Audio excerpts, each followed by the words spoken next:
জঙ্গলির যে রাস্তাটা সেটা কিন্তু খুব একটা ভালো না। এই রাস্তা ঠিক করার দায়িত্ব কার? আমাদের। সুতরাং আপনারা যদি বলাইচর ইউনিয়নের 10টা গ্রাম আছে না, 10টা গ্রামের প্রত্যেকটা ওয়ার্ডের সভাপতি সেক্রেটারি আছে তো, এই সকল মূল দলের সভাপতি সেক্রেটারিকে আজকে আমি দায়িত্ব দিয়ে গেলাম, আপনারা এক একজন প্রার্থীর মতন দায়িত্ব গ্রহণ করবেন। ভোট আপনাদের, আপনারা ভোট ছাড়েন প্রত্যেকটা গ্রামে গ্রামে, প্রত্যেকটা ওয়ার্ড বিএনপির সভাপতি সেক্রেটারি কালকে সকাল থেকে কাজ শুরু করবেন। পারবেন তো? একইভাবে মহিলা দলের হাতেও আজকে আমি দায়িত্ব দিয়ে গেলাম, আপনারা প্রার্থীর মতন করে ভোট চাবেন। কারণ ধানের শীষের প্রতীকের প্রার্থী জিতবেন আপনারা, জিতবেন বলাইচরবাসী। আমাদের এখানে 10টা গ্রাম আছে তাই না?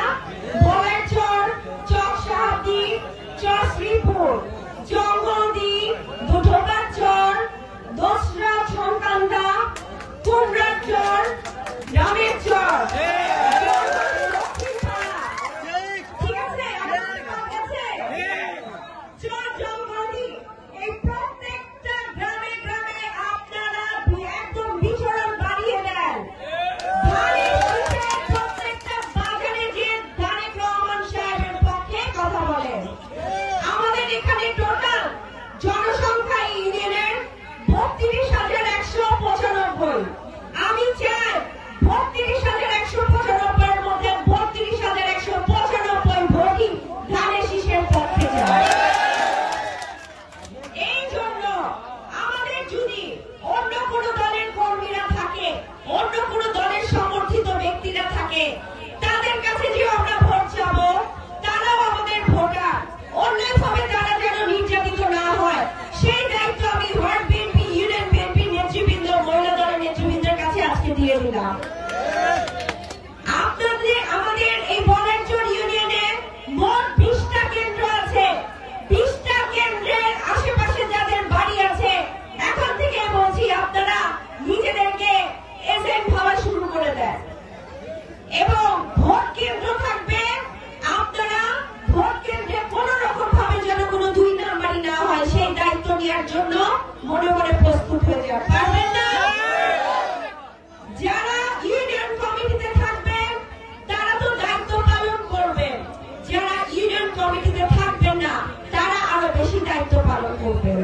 কারণ সামনে যদি বিএনপি দল ক্ষমতা নেয়, বাংলাদেশের মানুষের দায়িত্ব নেয়, শেরপুর সদর আসন থেকে ধানের শীষের প্রতীকের প্রার্থী যদি বিজয় না হয়, এই হার হবে শেরপুরে, এই হার হবে বলাইচরবাসী। কারণ আপনারাই 2 দিন পর মেম্বার হবেন, চেয়ারম্যান হবেন।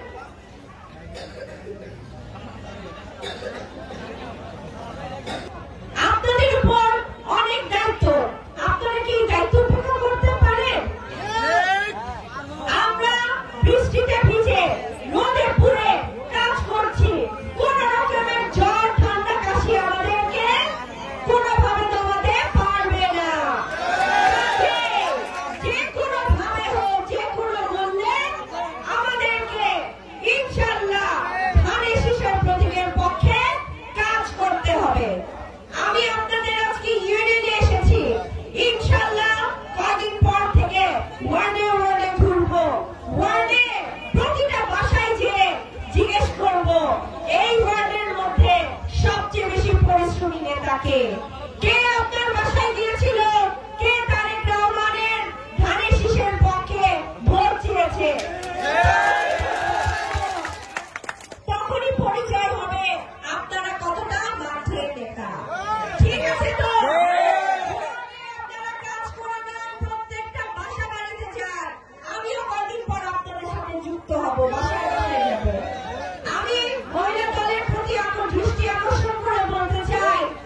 কাজ করেছে। কাজেই আপনাদের কাছে আজকে আমি দায়িত্ব দিয়ে দিলাম, দায়িত্ব গ্রহণের জন্য কোন কর্মী হওয়ার দরকার নাই, কমিটিতে থাকার দরকার নাই। আমি আপনাদের নাম লিখে দিয়েছি। ইনশাআল্লাহ আমি আপনাদের কাজকর্ম দেখব এবং তারেক রহমান সাহেবের কাছে অবশ্যই আপনাদের যা সর্বোচ্চ ভালো যে কাজ করবে, একদিন ওনাকে যখন আমরা শেরপুরে নিয়ে আসবো আপনাদের সাথে পরিচয় করাই দিব। কাজেই আপনারা আমাদের এখন আর বাসায় বসে থাকার সুযোগ নাই। আমাদের শেরপুর সদরে পৌরসভাতে বলাইচর ইউনিয়নের থেকে বেশি বৃষ্টি হয়েছে।